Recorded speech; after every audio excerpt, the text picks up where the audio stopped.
Trying to show y'all my battery level. Shit. Moving on a little bit here, rapid fire topics. Phase 4, man. Phase 4 for Marvel. Kevin Feige has some work to do. Phase 4 hasn't been hitting like the other phases have been hitting. After Endgame, a lot of the movies that have been coming out have been kind of hit or miss. Rotten Tomatoes, kind of the higher, movie raters that we kind of stand by out here in the media. We kind of look to them to, get their audience score and the tomato rating just to see if the movie's legit or not.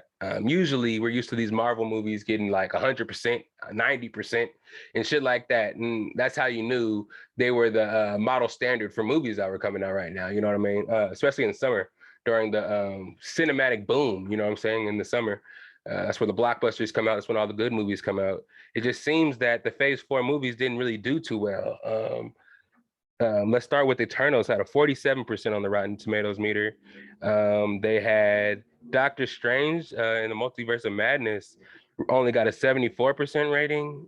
We had Thor, that's coming out now or coming out Friday, would be out today if you guys are listening.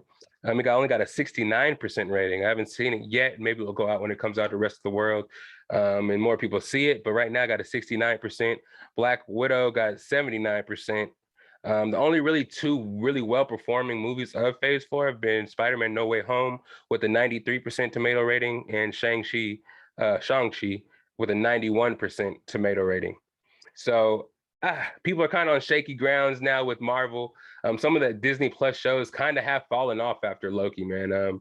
I enjoyed what was the show after before Miss Marvel that we were reviewing? I kind of forgot, but Miss Marvel, like I said, I'm not really fully immersed in it yet. I kind of feel like they're more so kind of like just trying to touch on the Pakistani culture, and they're doing a good job of that. Don't get me wrong, but it's like I want to see powers. I want to see, how Kamala Khan is going to be ingratiated into the Avengers, into the MCU, but more so they're doing backstory, a lot of like flashbacks. The people in the show, they're cool, but they're not as intense as the other people, like power wise, the Jins and stuff that they're supposed to be the antagonists of the show. Fuck, why is everybody fucking driving hella fast down the street right now?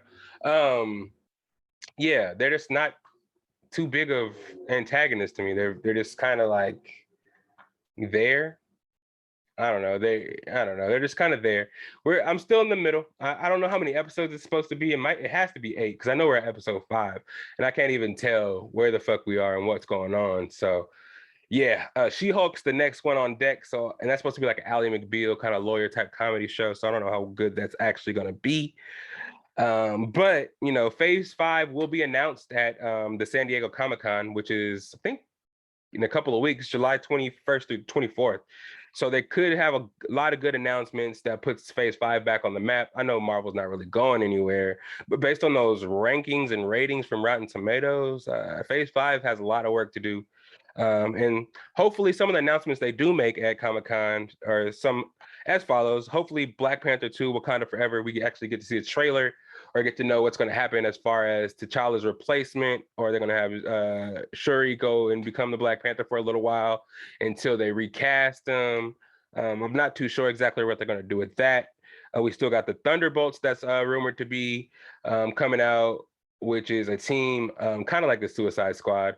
Marvel's version of the Suicide Squad, which is going to come out. It has a lot of cool characters in it. I think to name a few, U.S. agents in there, Nemo is in there, Captain Zemo, whatever his name is. You see the Funko Pop back there. I know Abomination is in it. Red Hulk is in there. There's a whole bunch. I think Bullseye might be in there. So there might be a lot of guys in there that can show some really cool shit and be actually an improved version of the Suicide Squad. So maybe that gets announced. Guardians of the Galaxy 3. Of course, that preview may come out because we did get Thor today. And based on the the end credit scenes, there could be some tie-ins to that. The Marvels, they pushed that back. It's going to be Captain Marvel, Miss Marvel, and Photon Monica Rambeau. Fantastic Four is rumored to come out, and Blade. So hopefully one of these gets talked about so we can get that rating back up for Phase 5 and we can get excited again, because these Phase 4 movies, only to me, Spider-Man, I like Doctor Strange a lot after the first couple of watches. I'm hoping Thor is a smash because I love Ragnarok. Shang-Chi was dope. It just kind of went a lot of places for me. I have to watch it again, actually. I should watch that shit again. But I'm a Marvel head till I die anyway, so I ain't really tripping about it. I'm gonna watch regardless, and I'm gonna review it for you guys. I'm gonna be there to let you know if it's good or if it's bad. So whether it's good or if it's bad, I'm gonna see it, I'm gonna watch it, I'm gonna let y'all know. It's the best of bias. You need the earful, you should try us. From pop culture to the movies to Unitas. It's the best of bias. Your best of bias. Yeah.